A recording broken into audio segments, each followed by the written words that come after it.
Bonjour, permettez-moi de vous présenter ces flashs méthodologiques concernant la communication orale en primaire.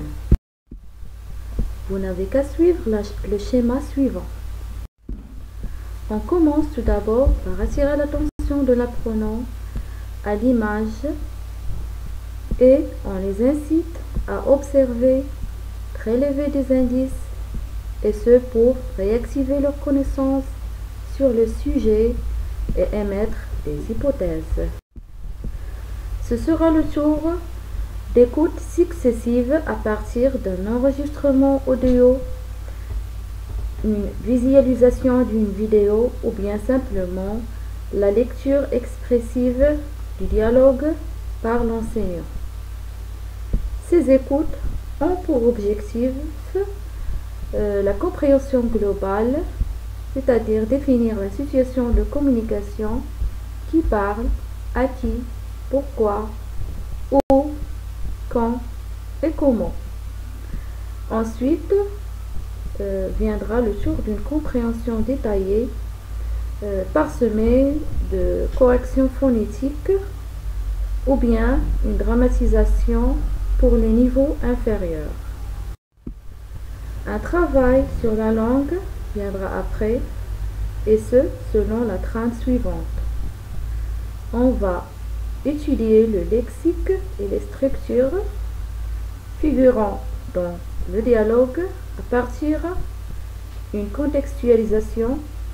On va reconnaître ce lexique et ces structures dans leur contexte principal, dans la situation initiale. Après, on va décontextualiser pour isoler ces éléments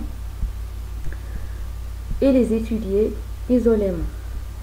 Après, on va recontextualiser, c'est-à-dire réutiliser le lexique et les structures dans de nouvelles situations, dans un nouveau contexte, pour bien les approprier.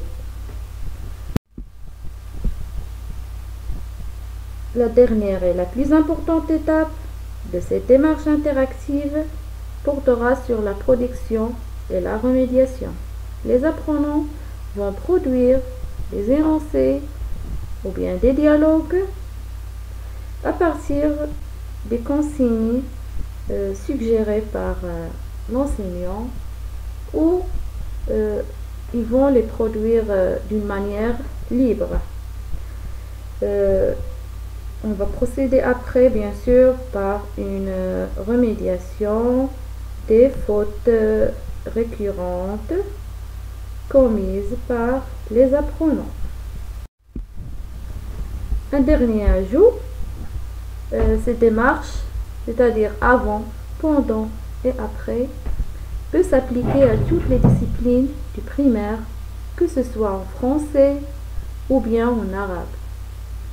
On veille bien sûr à prendre en compte les spécificités de chaque discipline lors de la planification.